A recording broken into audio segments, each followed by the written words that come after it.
Hello everyone, welcome back to my channel True Scary Stories. Where are you watching from tonight and what time is it in your country?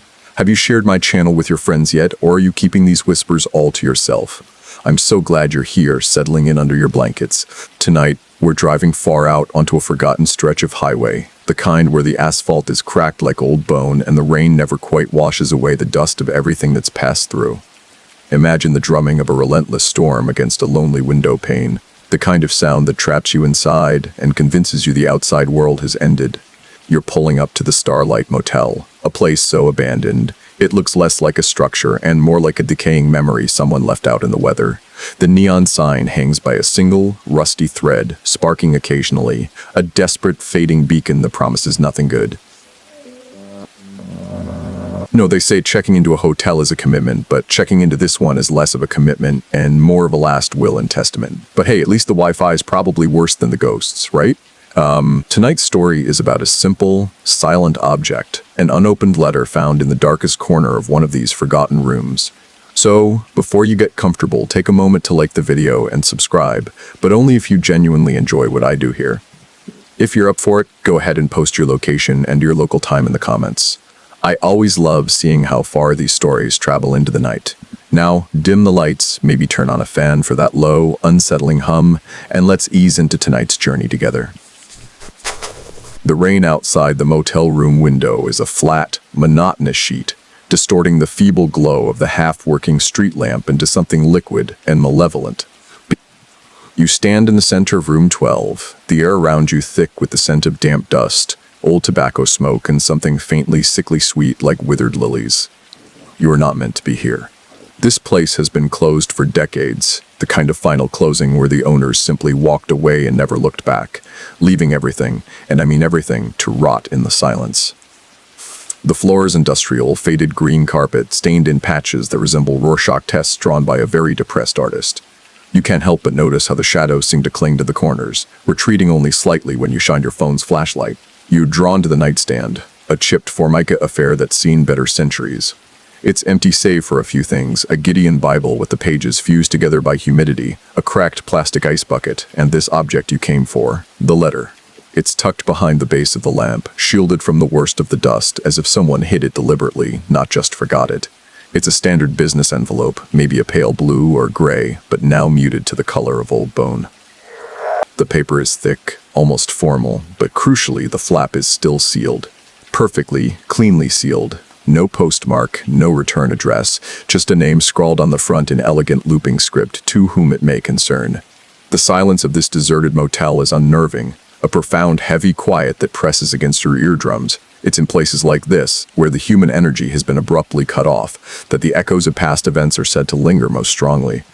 This concept is sometimes called a stone tape theory. In fringe horror tidbits, the idea that certain materials, like stone or plaster, can absorb the emotional or energetic residue of dramatic events and replay them like a recording. Here, in this cheap, stale room, the carpet and walls must be saturated with 1,000 desperate whispers, broken promises, and final breaths. You can't resist, you pick it up. The paper feels cold, impossibly cold, in your hand, much colder than the ambient temperature of the room.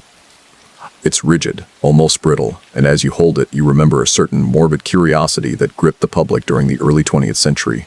A mainstream scary fact centered around a series of unexplained disappearances along remote stretches of highway in the American West. These events, often tied to solitary travelers in remote lodgings, fueled the popular terror of the open road, especially after the unsolved case of the Black Dahlia in 1947, a crime so brutal and public it became a national obsession with anonymity and violence. As you turn the envelope over, running your thumb along the undisturbed seal, you realize this letter is an anomaly, a frozen moment in time. Who wrote it? Who was it intended for? And why was it never opened? Researchers disagree on whether the primary motivation for leaving such a message is an act of confession, a desperate plea, or perhaps a warning meant for a random future recipient. Regardless, the intent here feels specific, focused, and definitely not friendly. You consider simply putting it back, but the drive here was long, the rain is unforgiving, and your curiosity is a parasite. I tried to check in once, you think, giving a small, dry chuckle into the gloom. But the clerk was a ghost and his rates were to die for. Another thought drifts across your mind as you look at the stained carpet. A man walks into a deserted motel room and sees a stain on the carpet. He asks the maid, "What is that?" She says, "I don't know, but it sure ties the room together." A morbid little joke for the dead room. The weight of the letter in your hand is disproportionate to its size, a tiny, heavy truth waiting to be unleashed. You take a breath, the air burning slightly in your lungs, and steel yourself. The narrative cannot proceed until the seal is broken. The Starlight Motel, Room 12, the silence, the rain, they are all waiting for you to make the mistake. They say the key to a good stay is finding a room with a view, you mutter. This view is mostly just the slow, creeping decomposition of my life choices. The tearing sound is surprisingly loud in the oppressive silence of the room, a sharp, crisp rip that echoes slightly, almost like a whisper. You didn't mean to be so violent with it, but the paper, brittle with age, yielded instantly. The flap separates, not cleanly, but with a jagged tear across the top, revealing the dark, hollow interior of the envelope. It smells even older now, a musty scent mingling with something else, something faintly metallic, like old pennies or dried blood. You slide your fingers inside, carefully, as if expecting something to bite you, and withdraw a single sheet of paper, folded into neat thirds. The paper is thicker than you anticipated, a heavy vellum discolored by time but still retaining an undeniable quality. It unfurls slowly under your hesitant touch, revealing densely packed, handwritten script. The penmanship is the same elegant hand as on the envelope, precise and deliberate, each letter a miniature work of art. This isn't a casual note, this is a carefully composed statement, a testament. As your eyes scan the opening lines, a shiver traces a path down your spine, colder than the motel room's stagnant air. You're no longer just holding a letter, you're holding a secret, a fragment of a life, perhaps a death. The date at the top is smudged, illegible, but the words immediately pull you in. It begins without preamble, a direct address, almost accusatory. To the one who finds this, know that you were chosen, not by chance, but by the lingering resonance of my despair. Chosen. That word hangs in the air, a chilling pronouncement. You glance around the room again, feeling the stone tape theory pressing in on you. What despair? And what kind of resonance could possibly choose you? Out of all the possible souls who might have stumbled into this forgotten place, the rain continues its relentless drumming, a constant low thrumming that seems to be the only pulse this dead motel possesses. The letter continues, detailing the author's desperation, their sense of being trapped, cornered. It speaks of a promise broken, a betrayal that led them to this very room. The language is poetic, almost theatrical, yet infused with an undeniable raw emotion that still manages to bleed through the decades. It's something far more unsettling than a cry for help. It's a declaration. You remember the infamous case of the Zodiac Killer, a mainstream scary fact that still haunts true crime enthusiasts. His letters, taunting and cryptic, mailed to newspapers in the late 1960s and early 70s, were a chilling form of communication, a direct challenge to the authorities and the public.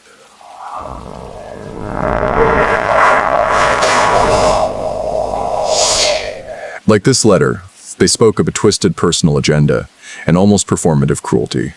Researchers disagree on whether the letters were genuinely intended to communicate specific information, or if they were primarily a tool for psychological manipulation and self-aggrandizement. This letter, however, feels different, more intimate, more personal, yet equally unsettling. It's not meant for a newspaper, but for an unknown recipient, a solitary discoverer. The author writes about a growing presence in the room, something unseen but undeniably felt. A cold spot that moves, a whisper in the static of the old television. This resonates with an obscure horror tidbit, the belief in residual haunting, where spirits are not truly sentient, but rather energetic imprints of past events, much like a film loop playing over and over. But the letter implies something more active, something that responds. It describes being watched, being judged by an invisible entity that slowly but surely began to erode the author's sanity. I tried to check in, you joke, a thin, nervous smile. But the clerk told me my credit score was too low, and my soul was heavily leveraged. You keep reading, your eyes darting across the elegant script. The author claims they are not alone. They speak of a companion, a silent witness to their unraveling.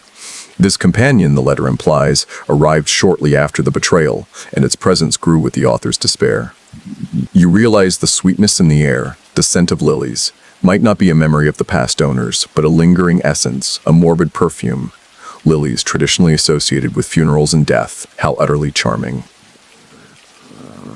Finding a sealed letter in a haunted motel is like getting a surprise party, you think, a grimace forming. Except the guests are ghosts, and the surprise is usually fatal. The author's tone shifts, becoming more frantic, the elegant loops of the script gaining a slight tremor. They speak of the rain, much like the rain outside now, as a constant, suffocating presence, blurring the lines between the outside world and the suffocating confines of the room. The window becomes a liquid barrier, preventing escape, trapping them with their silent witness. They say the Starlight Motel is centrally located, you mutter, rubbing your hands together for warmth. Centrally located in the nexus of profound existential misery. The words on the page twist and writhe in your mind, weaving a tapestry of dread that feels all too real in the desolate quiet of room 12.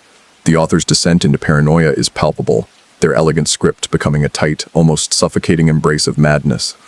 They describe a progression, an escalation of the unseen presence from mere observation to active engagement. The silent witness began to touch things, move objects, always subtly, always just at the periphery of sight. A half-eaten meal would shift on the table. A book would open to a random page. A small polished stone would appear on the pillow. Harmless tricks, perhaps, but designed to erode the very foundation of sanity. This slow, psychological torture reminds you of the chilling techniques employed by serial killer Ted Bundy, a mainstream scary fact of true crime history. Bundy, known for his charismatic facade, often meticulously planned his attacks, often isolating his victims psychologically before physically overpowering them. He toyed with them, drawing out their fear. Much like this, unseen entity seems to be toying with the letter's author. Researchers disagree on whether Bundy's charm was a calculated tool of manipulation, or a genuine aspect of his personality twisted by psychopathy. Here, the manipulation is subtler, more insidious, preying on loneliness and isolation. The letter takes a darker turn as the author describes the feeling of being judged. The silent witness, they claim, wasn't just observing, it was evaluating, measuring, finding them wanting. The fear wasn't just of the unknown, but of failing an unspoken test, of being found unworthy of what? Life, peace, the simple dignity of being left alone. You recall an obscure horror tidbit about shadow people, entities described in various cultures and modern folklore as dark, humanoid figures often seen in peripheral vision. They are rarely overtly hostile, but their presence is universally reported as unsettling, often associated with feelings of dread, paralysis, and a sense of being drained of energy. The author's description of the silent witness aligns eerily with these accounts. A dark, almost formless presence that rarely makes itself known directly, yet its influence is undeniable. I once stayed at a motel so bad, you muse, a thin, humorless smile touching your lips. The only thing working was the ancient curse on room 12. The author recounts trying to communicate with the entity, desperate for answers, for any explanation. They spoke into the stale air, pleaded, demanded, but the silent witness remained just that, silent. Its only responses were the deepening cold, the shifting shadows, and the growing sense of being utterly, irrevocably alone, even with its constant company.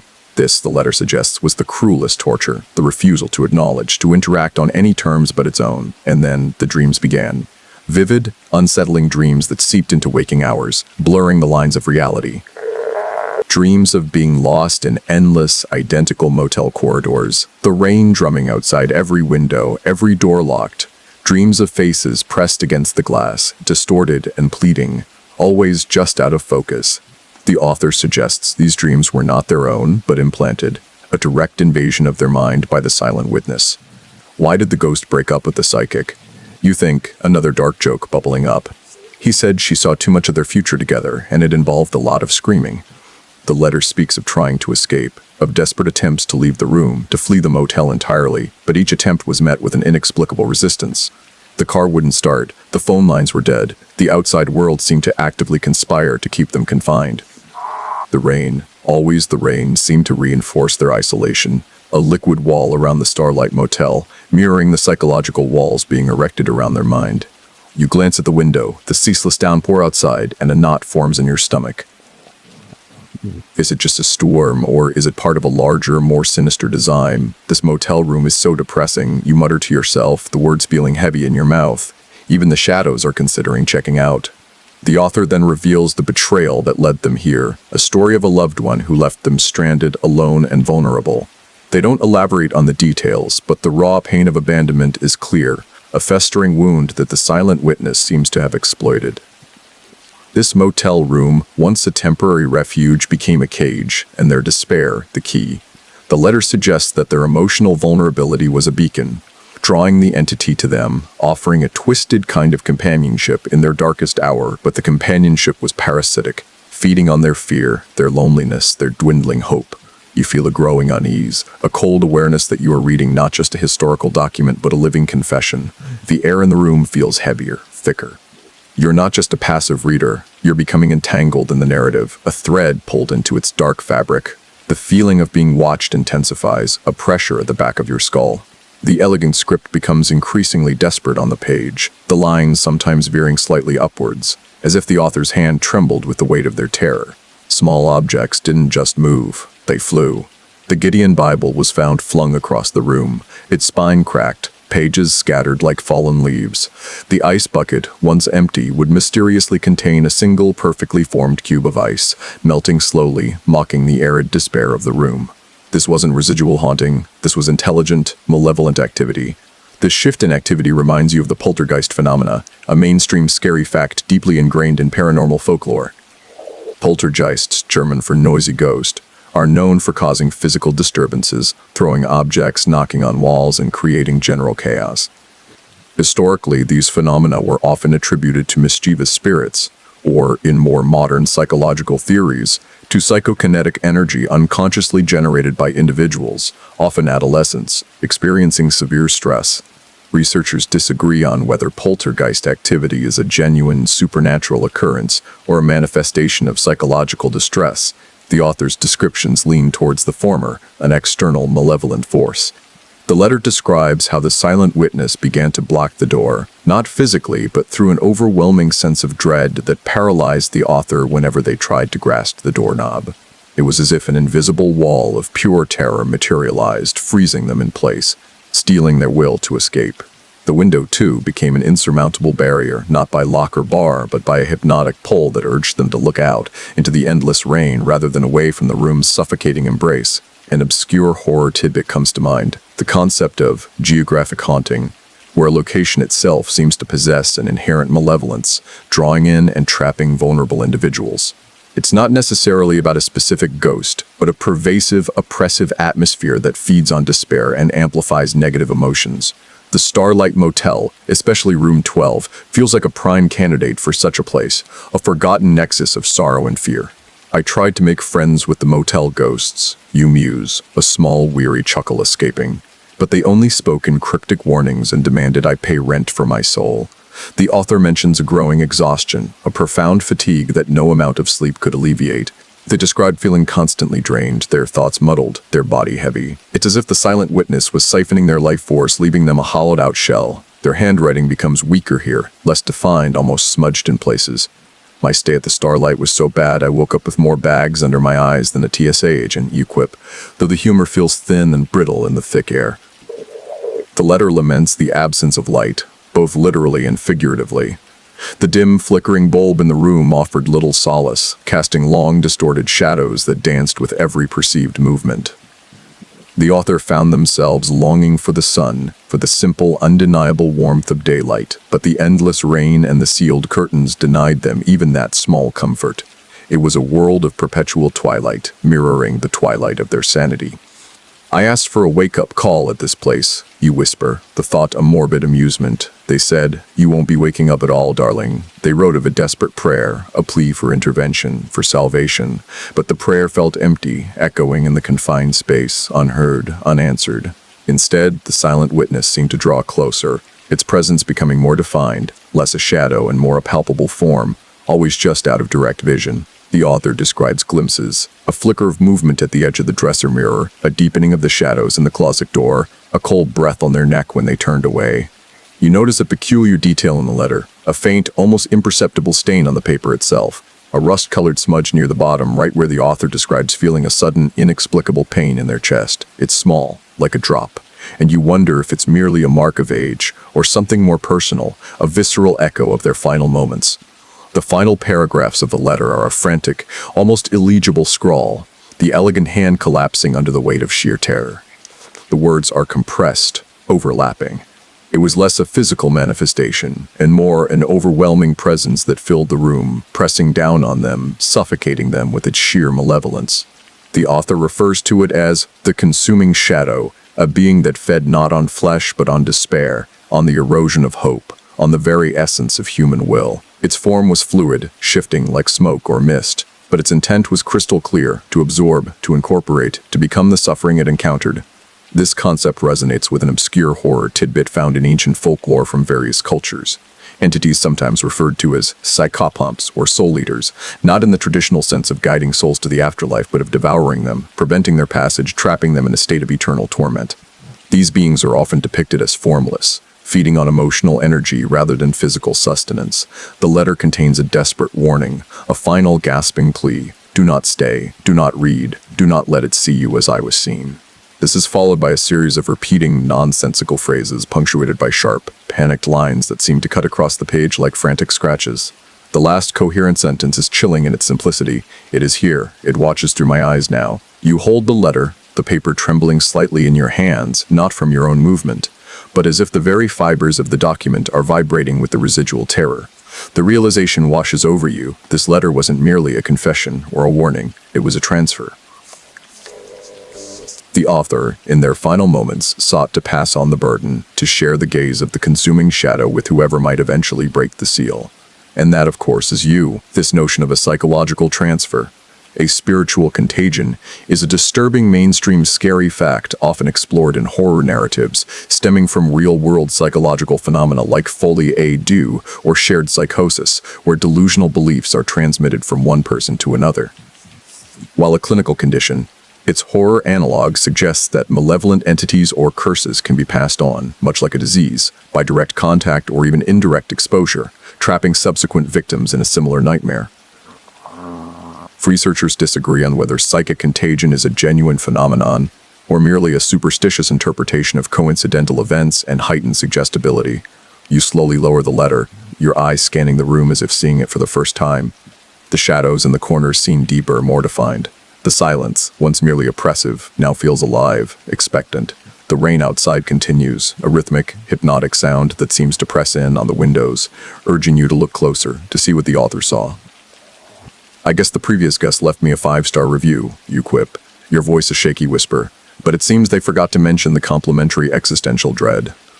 You notice a peculiar chill, distinct from the general damp cold of the room. It emanates from the nightstand where the letter lay hidden. You shine your phone's light, and for a fleeting moment, you think you see a faint, translucent, shimmering in the air, directly above the spot where the letter was. It's gone as quickly as it appeared, leaving you questioning your own perception, blaming the flickering light, the fatigue, the sheer unsettling nature of the motel. Less chance of receiving a cursed message from a dimension-hopping entity. The weight of the shadow is now palpable. I heard the Starlight Motel offered an all-inclusive package, you whisper, the humor a desperate shield against rising panic. Turns out, all-inclusive meant your soul, your sanity, and your chances of a peaceful night's sleep. The weight of the unopened letter, now a chilling testament to a past horror, seems to press down on you, even as it lies discarded on the nightstand. The words of the previous occupant echo in your mind, twisting every mundane detail of room 12 into something sinister. The flickering fluorescent light in the bathroom, for instance, casts grotesque shadows that dance and stretch, mimicking unnatural forms in the periphery of your vision. You find yourself staring, transfixed, into its unreliable glow, half expecting to see a face coalesce in the pulsing darkness. The air grows steadily colder, a localized chill that seems to emanate from the very walls, not just from the dampness of the storm. This localized, inexplicable cold is a classic signifier in mainstream scary facts about hauntings, often reported as a precursor to a spiritual manifestation. Parapsychologists and ghost hunters frequently record temperature drops as evidence of paranormal activity, theorizing that spirits draw energy from their surroundings to manifest, resulting in a sudden, sharp decrease in ambient temperature. Researchers disagree on whether these temperature drops are genuinely supernatural, psychological effects of suggestion, or simply unobserved environmental factors. In room 12, however, the chill feels acutely personal, a conscious lowering of the temperature around you. You remember the author's account of the dreams, the creeping psychological invasion. Now a profound sense of disorientation begins to settle in. The outlines of the room seem to waver slightly, the colors to shift. The familiar shapes of the bed, the dresser, the armchair appear subtly distorted, as if seen through a warped lens. You rub your eyes, convinced it's fatigue, but the effect persists, a subtle blurring of the line between reality and nightmare. This perceptual distortion aligns eerily with an obscure horror tidbit known as eidetic haunting, or memory palace haunting. This theory suggests that particularly traumatic or emotionally charged events can leave such a strong imprint on a location that those sensitive to it might experience visual or auditory hallucinations, not of typical ghosts, but of the past event itself playing out, often slightly altered or fragmented.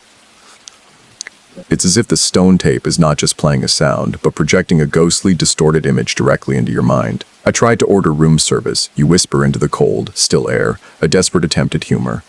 But the menu only offered existential dread or eternal torment with a side of lukewarm regret. You attempt to focus, to rationalize the creeping dread, but your thoughts feel muddled, thick, like trying to wade through deep water. The rain outside, which had been a constant drumming presence, it's too low to be identified, too pervasive to be ignored, a deep, unsettling resonance that seems to target the very core of your being. This motel has an early checkout policy, you joke, the words feeling brittle and forced.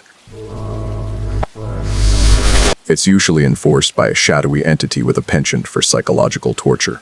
The scent of lilies, once subtle, now grows cloyingly strong, almost overpowering, making your stomach churn. It's the scent of the consuming shadow, its presence now undeniably closer, more intense.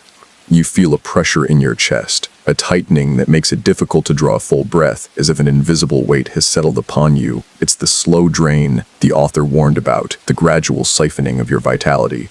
You feel an inexplicable lethargy, a profound apathy beginning to take root. The will to fight, to flee, to even think clearly is starting to erode. I asked the concierge for a list of local attractions, you murmur, your voice weak. He just pointed to the stained carpet and said, "The past never really leaves, does it?" The hum intensifies, a silent scream resonating just beneath the threshold of hearing, matching the frantic rhythm of your own pulse.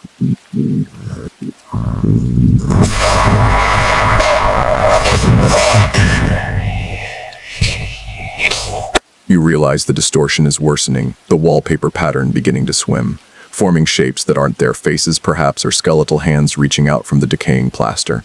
You are now fully immersed in the author's nightmare, a symphony of sensory distortion, orchestrated by the consuming shadow. The compulsion to move, to break free of the room's gravitational pull, is now almost overwhelming, a desperate animal instinct. You need to escape the shadow's focused gaze, but the letter, the key, the reason you are here, still holds you captive. You force yourself to breathe, deep, ragged breaths of the stale, lily-scented air, and try to find a focal point, something solid in the shifting nightmare. Your eyes land on the closet door, the one the author described, which seemed slightly ajar in the shadows. It's still there, an unadorned, cheap particle board door, and it now seems to be the only thing in the room that hasn't started to melt or blur at the edges. You remember the author's vague mention of hiding places, of trying to conceal things from the silent witness. Driven by a hunch, a fragment of thought that doesn't feel entirely your own, you push the door open. It creaks loudly, a sound that splits the humming silence. The interior is predictably dark, musty and empty save for a few wire hangers and a thin layer of dust. You shine your phone light deep into the recessed back corner where the floor meets the wall. There, nestled beneath a thick drift of lint and spiderwebs, is a glint of tarnished metal. It's small, no bigger than your thumbnail, and it takes a moment of frantic digging with your fingertips to dislodge it. It's a key, a very old, very small, tarnished silver key. This discovery is a classic element in mainstream scary facts surrounding mysterious disappearances, the discovery of a single, cryptic object left behind, offering a tantalizing but incomplete clue to a person's fate. Think of the keys and personal effects found near the sites of the Dyatlov Pass incident, where every piece of evidence only deepened the mystery and fueled wild speculation, ranging from covert military tests to infrasound-induced panic. Researchers disagree on whether key artifacts found near mysterious death sites are deliberate signposts left by the victims or simply items dropped in a state of confusion or struggle. This key feels deliberate, a quiet invitation from the author. You hold the key in your palm. It's remarkably cold, mirroring the chill of the letter. It's too small for the main door lock and too ornate for the dresser. It feels specific, meant for something small, or perhaps something old and rarely used.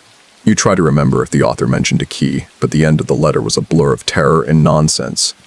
It feels like a piece of an obscure horror tidbit, reminiscent of the last known clue trope in urban legends like the missing 411 cases, where small, specific objects are often found in impossible locations, defying rational explanation and suggesting an unnerving pattern of disappearance tied to remote wilderness areas. I found a key in a haunted motel closet.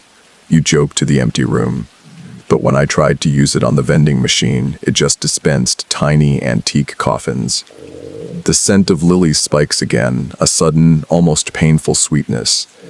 The consuming shadow is watching your discovery. It seems displeased, or perhaps intrigued. The low hum of the room changes pitch slightly, becoming a buzzing like an enormous trapped insect. You slip the key into your pocket, the cold metal pressing against your thigh. The urge to flee room 12 is intense, but the key feels like the only viable direction, the only chance to break the endless, circular nightmare the letter describes. My biggest fear about this key, you whisper, clutching it through your pocket fabric, is that it only opens up a deeper understanding of my own crippling inadequacy. You glance back at the discarded letter, lying innocent and flat on the nightstand. The vellum, even in the poor light, seems to possess a subtle translucence. You pick it up again, turning it over, searching for any further markings. The script is still elegant, still terrifying, but now that you're looking closer, holding the vellum up to the flickering light, you see it, faint, almost invisible lines imprinted in the paper's texture. They're watermarks, not of a paper mill, but of something else, a pattern pressed into the very fibers. They say every room in this motel comes with an invisible amenity, you conclude with a humorless smile. Tonight, mine is crippling psychological paranoia and a side of spontaneous materialization. The shadow is now almost a visible pressure in the room, and you need to move to understand the map hidden in the author's final testament. The watermarks are barely visible, requiring you to angle the vellum just so beneath the phone's weak beam. But they are undeniably there. They form a crude geometric pattern, a long rectangle with smaller squares branching off, a rough stylized depiction of a single-story structure with numbered units. It's an incomplete schematic, a minimalist rendering, but clear enough to be the floor plan of the Starlight Motel. The author, in their final moments, didn't just write a warning. They created a secret key to escape their fate, embedding a map in the very paper of their torment. You trace the lines with a fingertip. The letter, once a source of paralyzing fear, is now a crucial tool.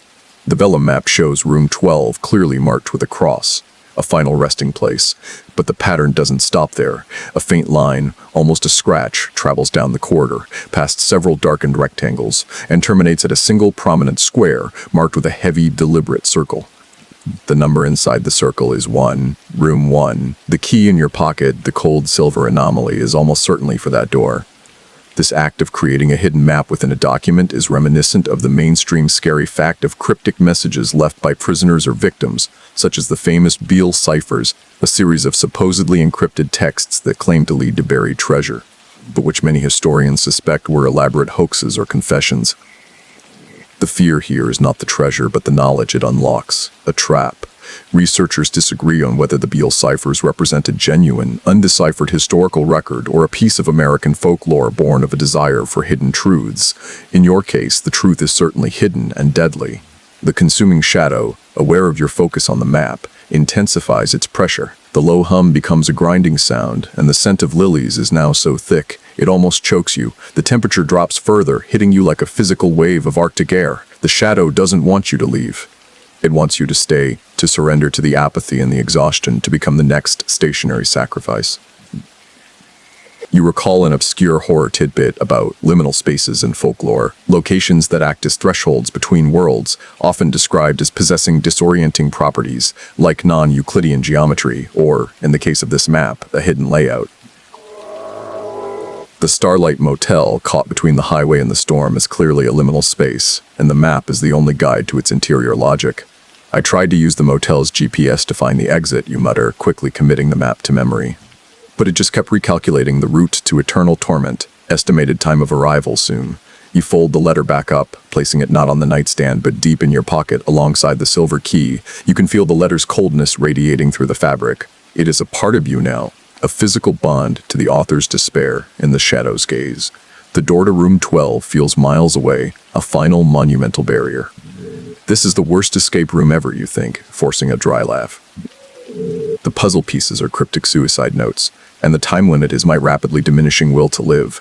You take one last hard look at the room, memorizing the cracked mirror, the stained carpet, the dancing shadows. In Cree APA Toldenated C, all Scion Burchast. You are breaking the cycle, or perhaps simply moving to the next stage of the trap.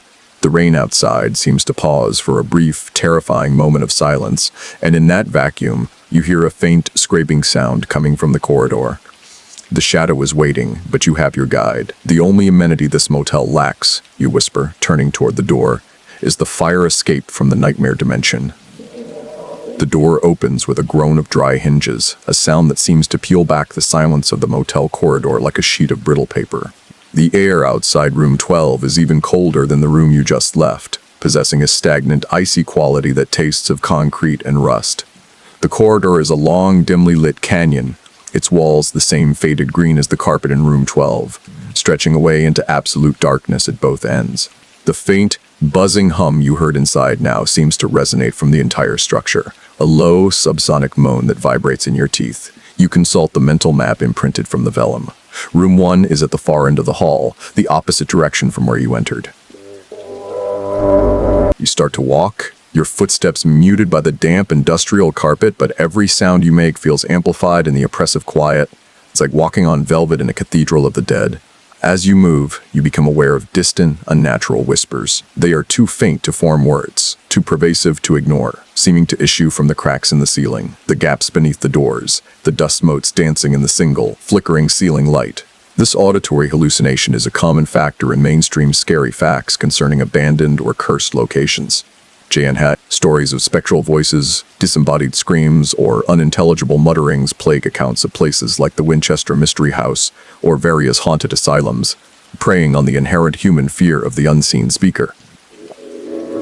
Researchers disagree on whether these auditory experiences are genuine paranormal phenomena or a form of pareidolia, where the brain interprets random noise patterns, like the humming of the building or the rain, as speech in a stressful, isolated environment. For you, they sound like a chorus of despair, the collective suffering of everyone who has ever occupied a room in this terrible place. You notice details you missed when you first arrived. Each door, identical to room 12's, bears a small, tarnished brass number plate. Underneath some of the plates, there are faint scratch marks, almost like desperate attempts to gouge a warning into the wood. The faint, sickly sweet scent of lilies is present here too, but now it's mixed with something sharply acrid, like burnt sugar or sulfur. The shadow is not confined to room 12. It is here in the hallway, a heavy, invisible weight that follows your every step. You feel it shifting behind you, a dense wave of cold air that causes the fine hairs on your arms to stand erect. You think of the author's fear, the way their will was paralyzed by dread. You force yourself to keep moving, focusing on the destination, room 1. The key feels icy in your pocket, an anchor in the storm of terror. An obscure horror tidbit surfaces in your mind, the legend of hollow echoes or non-responsive sounds in certain haunted corridors. This lore suggests that in deeply haunted locations, sound itself is distorted.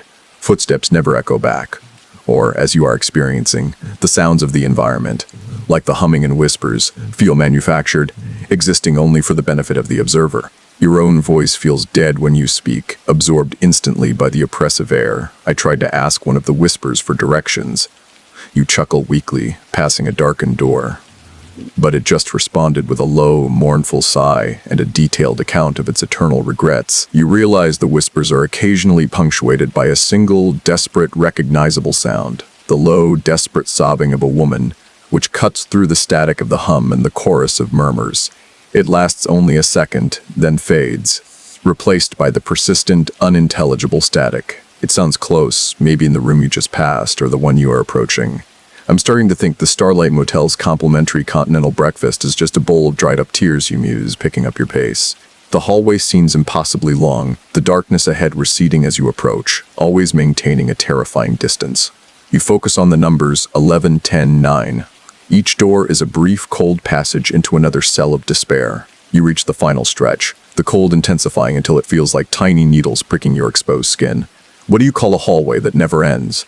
You ask the shadow behind you. A permanent residency in an existential horror movie. The number 1 looms ahead, a stark brass plate at the very end of the light's reach. The buzzing hum is now a deafening internal roar, and the scent of lilies is overwhelming. The shadow is here, concentrated, waiting. You reach the door of room 1. It is noticeably different from the others. While they are all cheaply made and aged, this door is heavier, thicker, a dark, rich wood that looks out of place, almost like a vault door.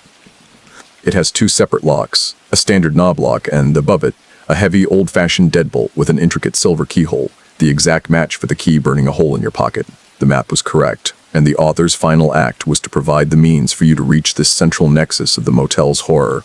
You withdraw the silver key, its coldness radiating against your fingers. You can feel the intense, focused attention of the shadow, now a tangible weight pressing on your back, urging you to turn and face it, to surrender to the despair. But you don't. You insert the key. It slides into the intricate mechanism of the deadbolt with satisfying ease, a perfect, final fit. The moment the key is fully turned, the heavy lock mechanism clicking home, the entire corridor plunges into absolute darkness. The single flickering ceiling light goes out, and the low internal humming stops instantly, replaced by a profound, echoing silence, far heavier and more unsettling than the rain. You are enveloped in a suffocating black void, the terrifying culmination of the shadow's power. This sudden, absolute sensory deprivation is a common mainstream scary fact utilized to induce panic in victims, a method of disorienting and demoralizing to break the will. It mirrors historical accounts of psychological warfare, where isolation and sensory overload deprivation were used to create terror.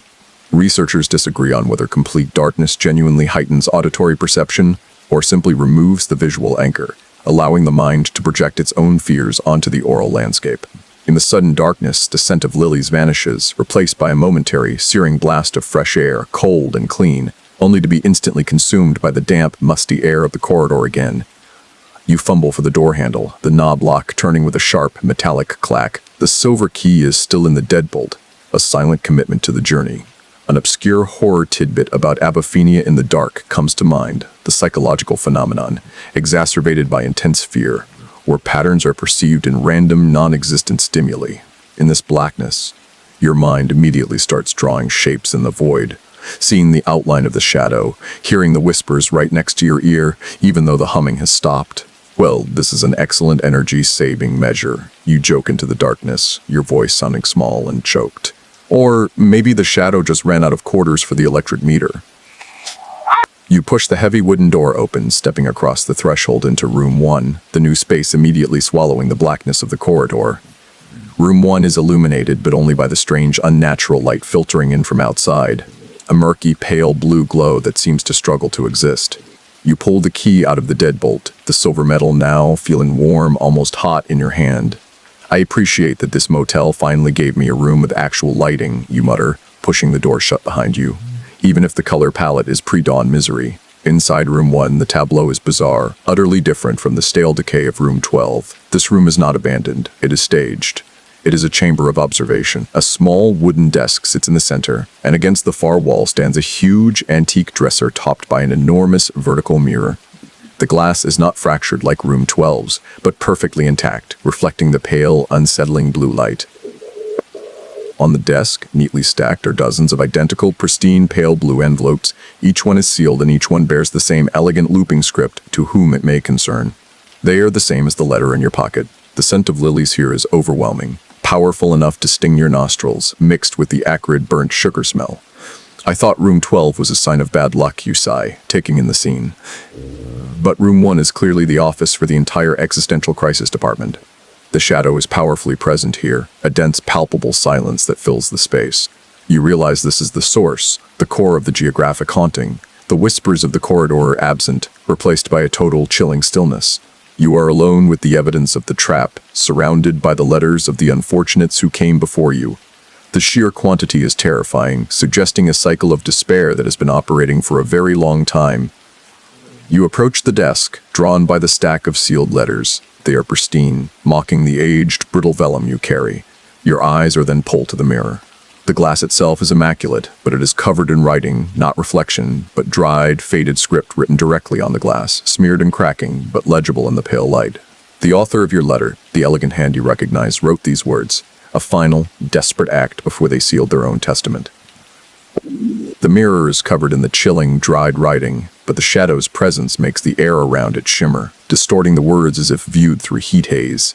You move closer, ignoring the overwhelming scent of lilies and burnt sugar, focusing entirely on the text etched into the glass. It's not a single confession. It's a chronology, a record of the cyclical horror. The writing is faint, almost invisible, as if etched with water and then left to dry over decades. The top of the mirror reads, "The Starlight Register, Proof of Eternal Return."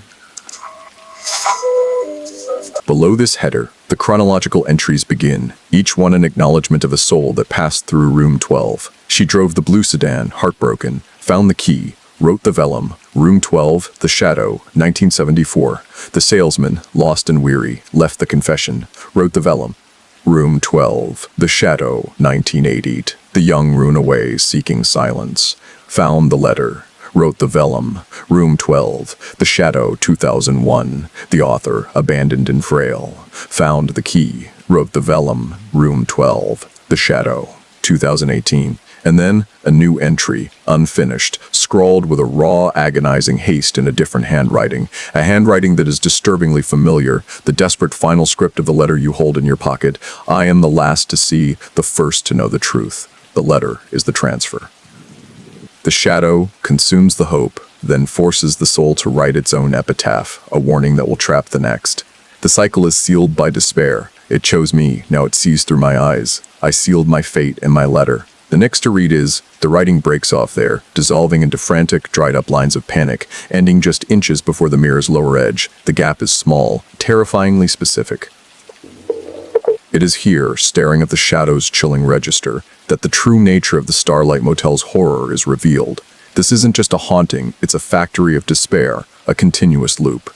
The consuming shadow feeds on the essence of its victims, and then compels them to write the very artifact, the sealed letter that will lure and trap the next victim. The letters stacked on the desk are the epitaphs of the shadow's previous meals, and the space at the bottom of the mirror is waiting for your name. This chilling mechanism is a terrifying, mainstream, scary fact, echoing the fear of the cursed object or the chain letter, item, or message that transfers misfortune or death to the next recipient.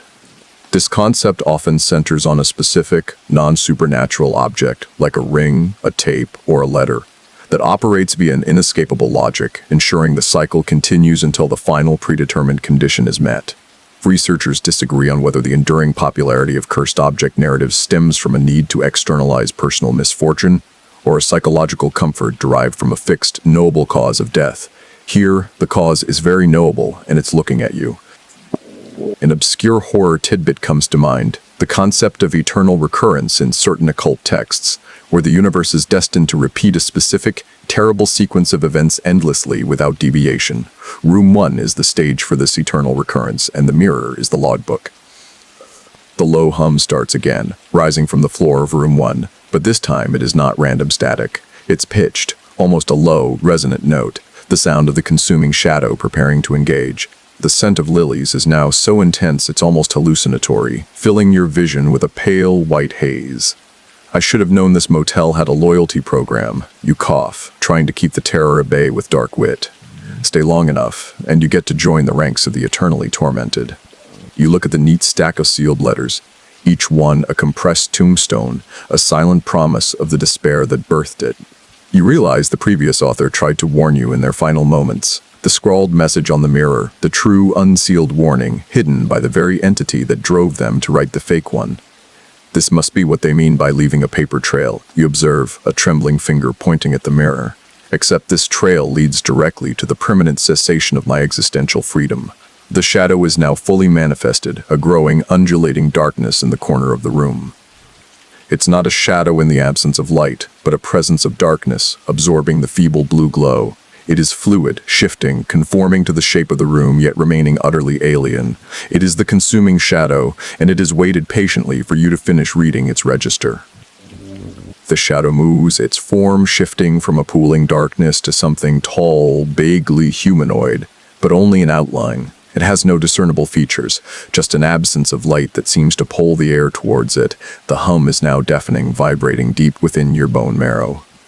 It is a presence of absolute cold despair, the very entity that fed on the previous author. It is here to claim you. This is the manifestation moment, a key component in mainstream scary facts involving powerful demonic or elemental forces. The moment the non-physical entity assumes a recognizable, terrifying form to assert its dominance. Historical accounts of spectral appearances often describe this lack of clear features, a shimmering or darkening of the air, which makes the entity psychologically harder to fight, as there is no fixed enemy to confront. Researchers disagree on whether visual spectral manifestations are subjective experiences driven by fear or genuine instances of energy reconfiguration. For you, it's very, very real. The consuming shadow doesn't move quickly, it simply is. It stands between you and the only door, the heavy vault door of room 1. It doesn't roar or snarl. Instead, a voice enters your mind, cold, devoid of inflection, a sound like 1,000 whispers compressed into a single, sterile note. You have seen the truth. You understand the necessity. The record must be kept. The shadow subtly gestures towards the desk, towards the empty space where the previous author left their final true warning on the mirror. And on the desk, placed neatly beside the stack of sealed letters, are 2 items that were not there before: a heavy antique fountain pen and a pristine pale blue envelope, identical to the one stacked nearby. The shadow is offering you the chance to become the next author, to write your own letter, your own epitaph, to seal the fate of the next curious soul. An obscure horror tidbit relating to the voluntary curse comes to mind, the rare concept in folklore where the victim is offered a choice to prolong their own existence by sacrificing another, perpetuating the evil cycle through their own free will. The shadow is not forcing the writing, it is inviting it, making you an accomplice in its eternal hunger, an escape from immediate physical absorption into the long, torturous final descent of writing the letter. I appreciate the offer of personalized stationery you managed to choke out, forcing a desperate shard of dark humor. But I usually prefer to do my soul selling on paper that hasn't been used for several decades of psychological torture. The shadow does not react to the joke, it simply waits. The pressure in the room mounts, the sense of debilitating despair tightening its grip on your chest. You can feel the shadow attempting to leech the hope from you, leaving you empty, eager to conform to the cycle and simply write the letter to end the suffering. Why did the ghost refuse to write his memoir? You whisper, your eyes darting from the pen to the shadow. He said he couldn't remember which one of his victims he possessed to write the first draft. The shadow shifts, a subtle movement that feels like a threat, an impatience. You know the time for deliberation is over. You cannot write the letter, that is to condemn the next person who stumbles into room 12. But you cannot stay, either. You must break the cycle, not by stopping it, but by refusing to participate in its most crucial step. You have to run. I think I'll pass on the mandatory sign-out form, you conclude, the adrenaline spiking, replacing the despair for a terrifying, fleeting moment. I'm told the handwriting requirements are absolute murder. You grab the silver key still warm from your pocket. This is the only free object, the only anomaly. You turn and run, not towards the door, but towards the mirror, towards the unfinished register. You clutch the warm silver key and turn, not to the door, but to the mirror, your heart hammering against your ribs. The consuming shadow, a vortex of light-absorbing blackness, is still fixed on the desk, waiting for you to pick up the antique pen and fulfill the prophecy. It doesn't rush, because it knows the trap is complete. It simply awaits your final surrender to despair. But you have one last act of defiance. You slam the silver key, the key that opened the central nexus, hard against the surface of the mirror, directly over the incomplete, frantic final entry. The impact is not the expected sharp crack of glass. Instead, a sound like a single massive organ pipe being struck echoes through the room. A deep, resonating gong that seems to shake the very foundations of the motel. The dried writing on the mirror, the chronological register, instantly dissolves into a fine white powder that drifts to the floor. The shadow shudders, a flicker of something almost like surprise radiating from its core. The register, its record is erased. This moment of defying the entity's established logic is a key tenet of many mainstream scary facts and exorcism narratives, an unexpected action or artifact that momentarily disrupts the spiritual equilibrium. The key, an object of access, acts as an antithesis to the letter, an object of containment. Researchers disagree on whether supernatural forces are bound by their own rules of operation, suggesting whether defiance is possible due to loopholes or simply an unexpected energy source being introduced. The shadow turns its attention fully to you, the sheer malevolence of its gaze physically crushing, stealing the air from your lungs. Its form shifts rapidly, growing larger, more amorphous, filling the space with an overwhelming, oppressive darkness. The hum returns, amplified, now a sustained, high-pitched scream that exists only in your inner ear. The scent of lilies explodes into a sickening, overwhelming cloud. You are trapped, but the door is no longer blocked. The second the register was erased, the power dynamic shifted, if only for a second. You turn and sprint, shoving the heavy, thick wooden door open. The moment you step back into the dark corridor, the door slams shut behind you with a sound of thunder, the click of the heavy deadbolt following an instant later. You don't look back. You run. The corridor is pitch black, the ceiling light still dead, and the whispers are a deafening, panicked torrent. You run the length of the hall, past the dark rectangles of the other rooms, propelled by raw animal terror. The memory of the shadow's form is burned into your retina, an afterimage of consuming blackness. You remember the author's final words on the mirror. The shadow consumes the hope, then forces the soul to write its own epitaph, a warning that will trap the next. You reach room 12, fumbling with the doorknob, your heart convinced the shadow is right behind you, its freezing touch already on your back. You burst into room 12, dimly lit by the pale glow of the rain-streaked window, and slam the door shut, leaning against it, gasping for air. An obscure horror tidbit about the residual hitchhiker comes to mind. The lore that an entity once engaged doesn't need the original location to thrive. It attaches to the person, carried away like a contagious illness.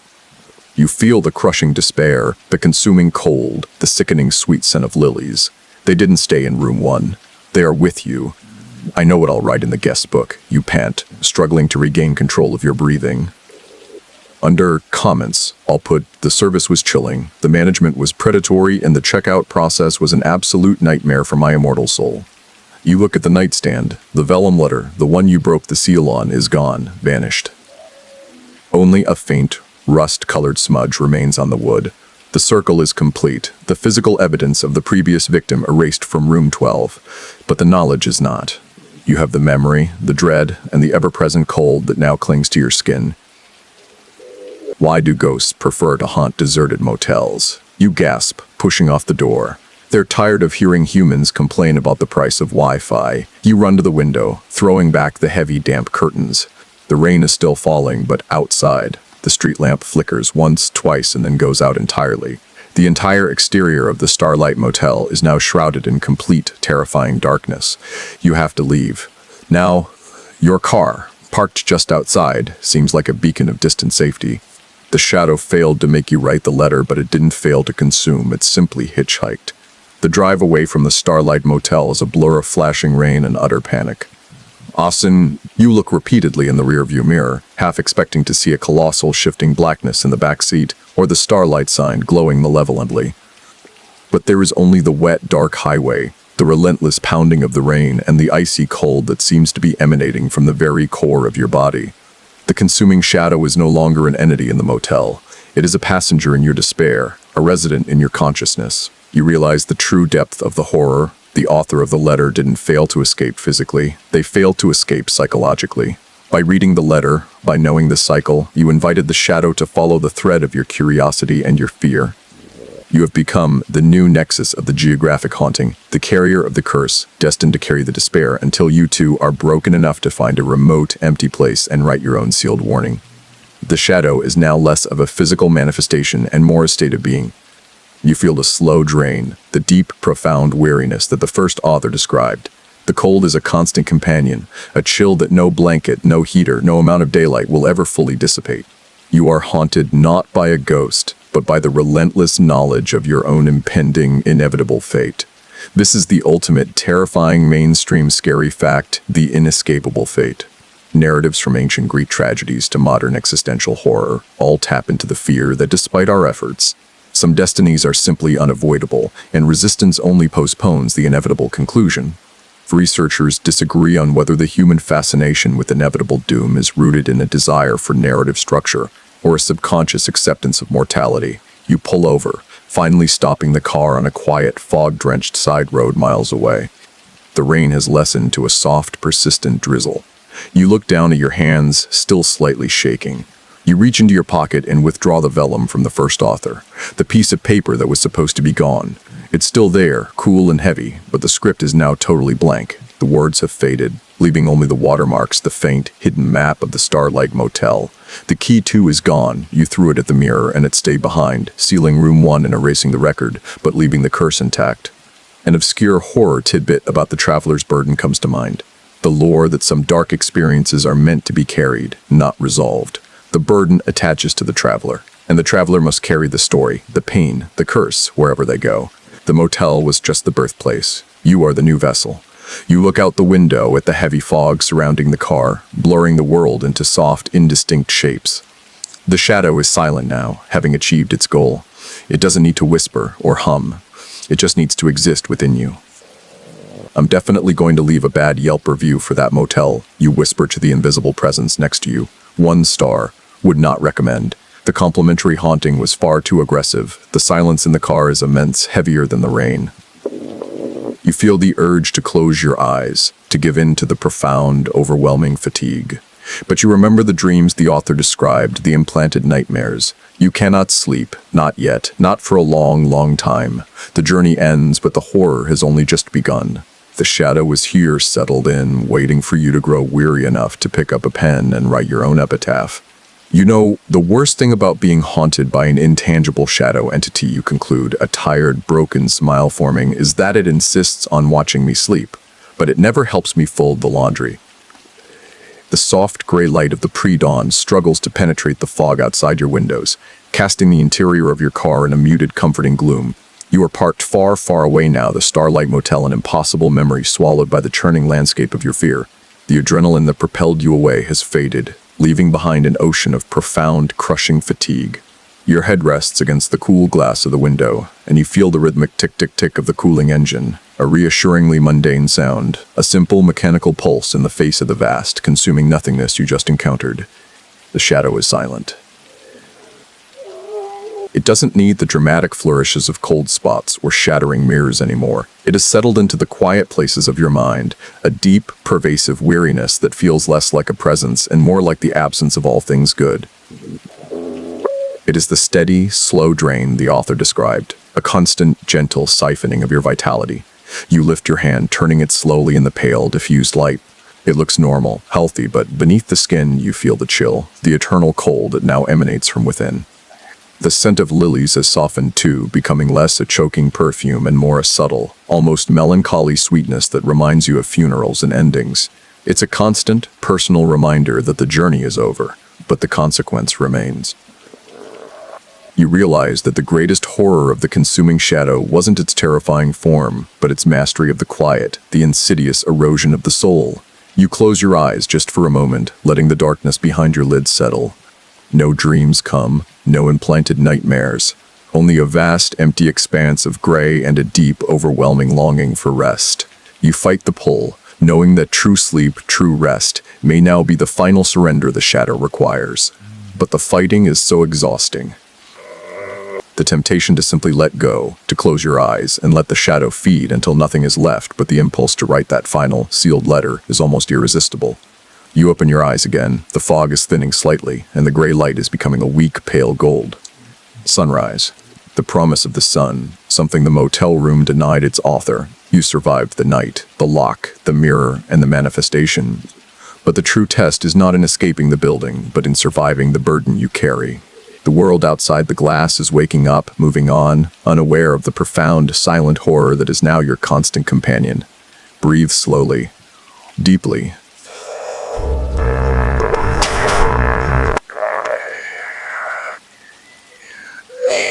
Deeply in that, the sounds of the morning, the distant chirp of an unseen bird, the faint rumble of a passing truck, push back against the consuming quiet. The shadow is here, yes, but its power is tied to your despair, and right now, there is still a sliver of stubborn, weary defiance left. A choice, every moment, not to pick up the pen, just rest your head now, close your eyes, and listen to the gentle drip-drip of the dew from the trees. You are safe, for now. Just let the sound of my voice be the final thing you hear tonight. Just sleep.